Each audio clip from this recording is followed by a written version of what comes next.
Hey there, ladies and gentlemen. It's me, Dr. Donna. Welcome to week 37 of 9. Last week, I read The Price of Privilege. Here's what I have for you. Ladies and gentlemen, this was an interesting book. I also received this book from the person that was moving to Italy, and it was interesting for a lot of reasons. Now, I raised my daughter. When I had my corporate job, she was somewhat people would consider spoiled, but I had a reason for everything that I did. And she had a friend of hers come over one day, and I made them apples and peanut butter as a snack. And I sat down at the table with them and I talked to them, and I had the snack. And the daughter went home to her mother and she said, "We need some apples and peanut butter." So the mother bought apples and peanut butter and gave it to the daughter, and she said, "No, you're doing it wrong. You're doing it wrong." So the mother asked me, "Well, what did you do?" And I said, "I used the apple slicer and I put the peanut butter on the side." And she said, "Well, I did that too. I don't know why she's upset." And then the daughter told them she wanted her room different because my daughter had 2 rooms at the time. Well, still has 2 rooms, but had 2 rooms at the time. And she said, "Well, I want a desk. I want my room changed." So they changed her room, and it still didn't work. And it really didn't dawn on me until I read this book what was actually taking place. So that daughter had everything. The son had everything. He had clothes and jewelry and televisions, and they had 80-inch televisions when people were still doing 50 inches, and everything was in that house. And the problem was everything was in that house. And that's the price of privilege. When you give your children everything except for your time and your attention, then it doesn't matter. The psychologist that wrote the book wanted to understand why was it that these wealthy, affluent children were coming in there cutting themselves and drug addicts and wanting to die and everything else. It just didn't make sense. So she did the research, and what she found is that there is a price for privilege, and it isn't a good price. It's the price that the parents pay and the children pay for materialistic things that don't mean a damn thing. The daughter wasn't upset with her mother because the snack wasn't right. It was because her mother gave her the snack and told her to go in her room. And I didn't give them the snack and tell them to go in the room. I sat at the table with them and I had a conversation with them. There were plenty of times in my life when my mother gave me a fancy sneakers or something for Christmas and she thought that's what I wanted, but I always just wanted her time and her attention. And there are a lot of lonely, wealthy people out there, adults and children, thinking that if you have a lot of money, you have a big house, and you have cars, and you vacation in the best of places, that somehow you're going to be filled on the inside. And none of that is true. The price of privilege is too much. The cost is too costly. What she discovered is that parents were abandoning their children, leaving them at home for the weekend, sending them on vacations and not even spending time with them, giving them to nannies and caregivers while they went off to work.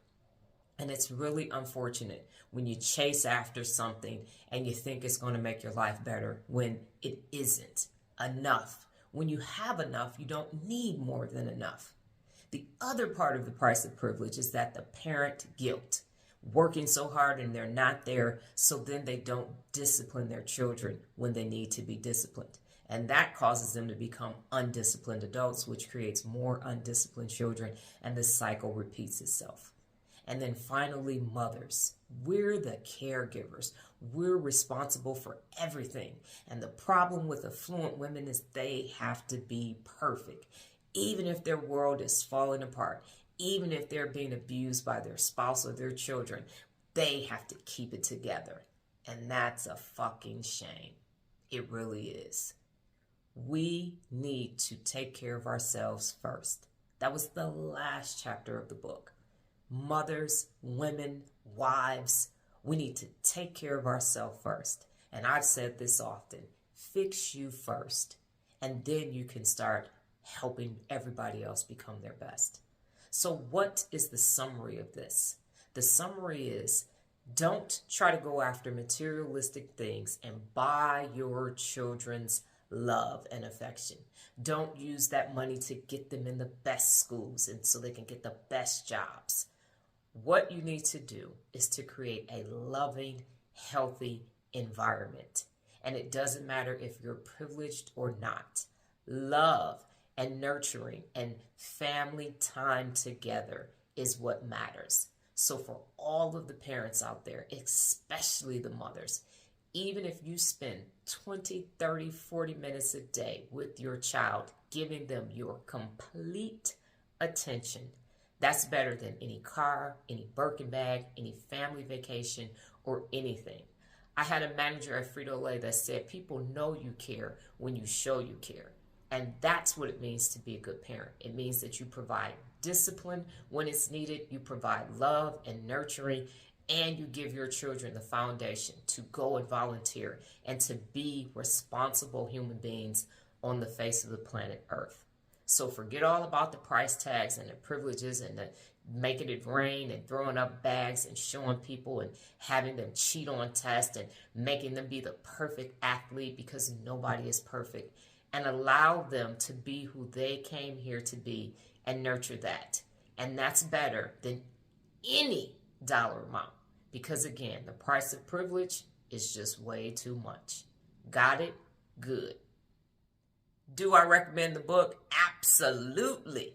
I recommend the book, and I don't even really care how much money you make, because there are plenty of people trying to spoil their children and force them to do things that they shouldn't do just because the parents want them to do it. So, yeah, everybody need to read this book, all right?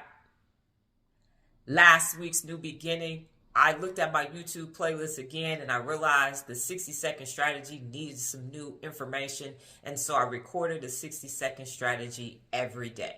And it was great to do those videos because I hadn't done them in a while. This week's book, Animal Farm. Well, that's my time, ladies and gentlemen. But before I get out of here, just remember the power of 9. New beginnings expand your mind. Adios.